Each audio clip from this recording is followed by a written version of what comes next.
hacer un nuevo ejercicio de dinámica y sería el siguiente.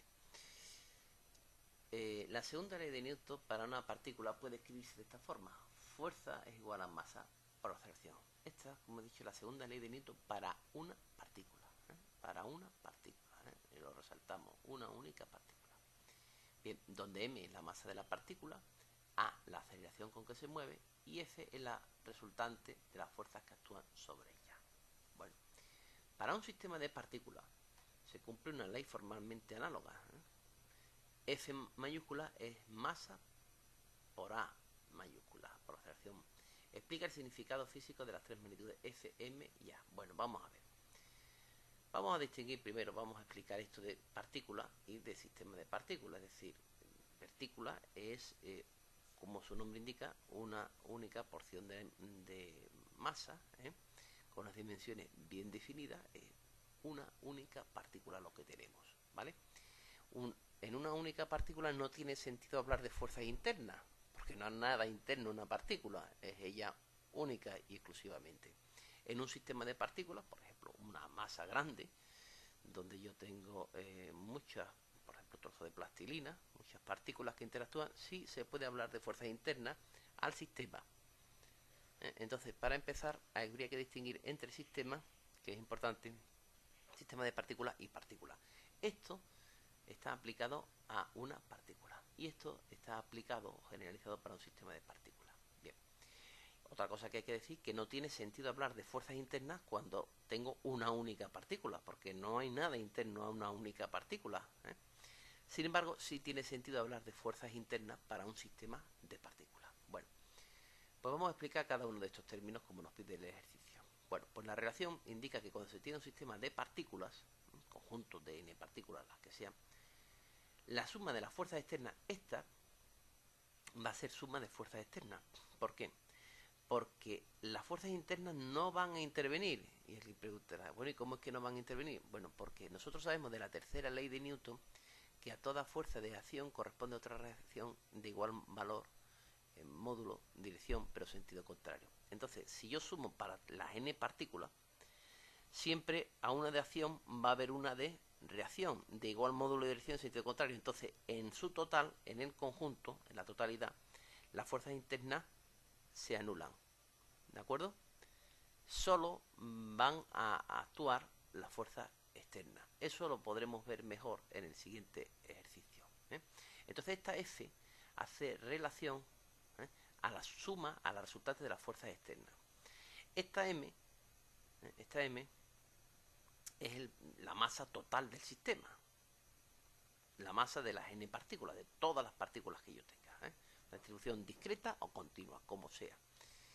Y esta es la aceleración del centro de masa, que ha salido en algunos ejercicios anteriores. ¿Quién es el centro de masa? Pues es un punto particular del sistema con unas propiedades especiales. Cuando decimos particular queremos decir que tiene unas propiedades especiales, y es un punto en el cual yo puedo considerar que están aplicadas todas las fuerzas externas y que el sistema se mueve como si fuera una única partícula, en donde yo he situado la masa de todo el sistema en ese centro de masa. Es decir, el movimiento de mi sistema, despreciando rotaciones, sería idéntico al movimiento del centro de masas, donde yo considero que están aplicadas todas las fuerzas externas. Es decir, ese es el centro de masa. Bueno, pues entonces la relación, repetimos, indica que cuando se tiene un sistema de partículas, la suma de las fuerzas externas, F, y repetimos, fuerzas externas no van a influir las internas, solo las externas, es igual al producto de la masa total del sistema, M mayúscula, por la aceleración del centro de masa. ¿Vale? Luego de aquí, de alguna manera, estamos viendo qué propiedades tiene el centro de masa. Pues el centro de masa es un punto tal que si yo considero que ahí están aplicadas todas las fuerzas externas y coloco una y considero también que está situada toda la masa, pues el sistema se movería como lo hace mi sistema particular, despreciando rozamientos, sin tener en cuenta, rotaciones, ¿no? Rotaciones, movimientos de rotación. Bueno, vamos a pasar al apartado B. tenemos dos partículas de la figura de masas iguales 10 gramos, esta masa M minúscula, esta masa M minúscula, se atraen entre sí con fuerza de módulo 1 newton, es decir, tenemos estas fuerzas, como vemos son fuerzas de ¿qué? De acción y reacción, y cuando yo sume todas las fuerzas del sistema, esta se me va a ir ¿con quién? Con esta. Esta fuerza se me va a ir con esta porque estas son fuerzas internas al sistema. Esto era lo que explicábamos en el apartado anterior. Es decir, que las fuerzas internas no computan a la hora de hacer nuestra evaluación de los cálculos, porque siempre a una fuerza interna va a haber otras fuerzas internas de igual módulo de dirección en sentido contrario. Pero es muy importante no confundir los términos, Cuando yo sumo para todo el sistema, esta fuerza y esta fuerza se me anulan. Pero esta fuerza no se me anula cuando estoy estudiando el movimiento de esta única partícula. Se me anula cuando yo sumo para todo el sistema. ¿Me entienden? Es decir, que efectivamente esta fuerza y esta se anulan cuando yo considero el movimiento de quién. O las propiedades del sistema, de todas las partículas. Pero si estoy estudiando el movimiento de esta partícula, no puedo decir que esta se me anula con esta. ¿De acuerdo? Bien. Entonces, considerando que estamos estudiando todo el sistema, esta fuerza y esta fuerza, ¿qué le pasaría?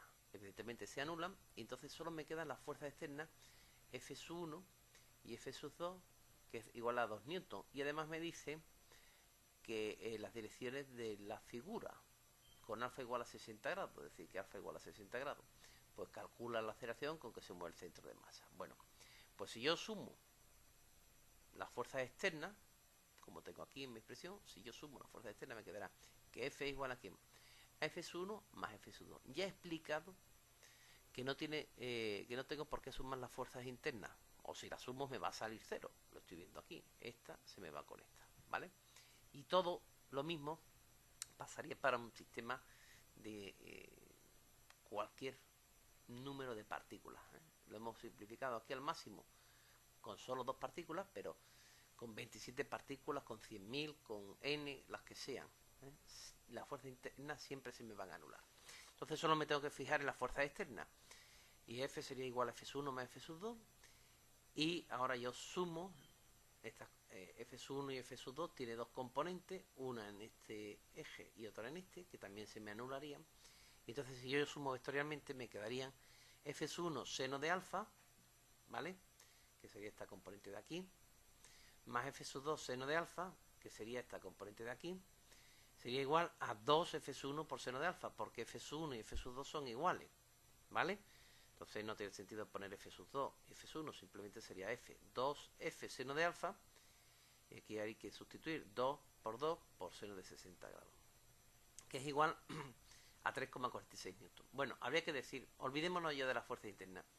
Si yo descompongo F1 en una componente en el eje de la X y otro componente en el eje de la Y, quiero que vean ustedes, no confundan con esta F, olvidémonos ya de ella. Ya se han ido, se han anulado, olvidémonos de ella. Si sumo estas fuerzas, esta componente del eje Y de F1 se me va a ir con la componente Y del eje de F2.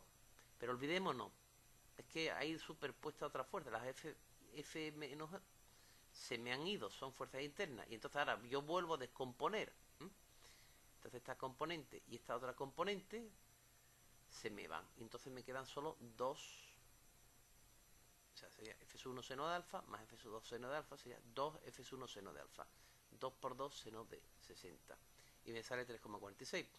Pues entonces la fuerza neta es horizontal y dirigida hacia la derecha, es decir, que no hay fuerza vertical porque se me anula, ¿vale? Y la aceleración sería F partido por M, que sería 3,46 partido de 2,001, dirigida horizontalmente hacia la derecha. Bueno, y con esto pues quedaría explicado este ejercicio, y solamente habría que resaltar una cosa más, por si el alumno no lo ha visto. Las fuerzas internas se me van, ¿vale? Cuando sumo para todas las fuerzas del sistema. Pero es que ahora, supongamos que las hemos borrado mentalmente, F1 tendría yo que volver a descomponerla en una dirección del eje X y la dirección del eje Y. Esta descomposición no es la fuerza esta verde que estamos aquí, Estas eran fuerzas internas. Si yo vuelvo a descomponer f sub 2 en una dirección del eje X y una dirección del eje Y, esta componente y esta se me van a volver a anular por las condiciones del ejercicio, ¿vale? Pero que no son las fuerzas estas verdes que tenemos aquí, sino son la descomposición de esta en sus dos componentes cartesianas.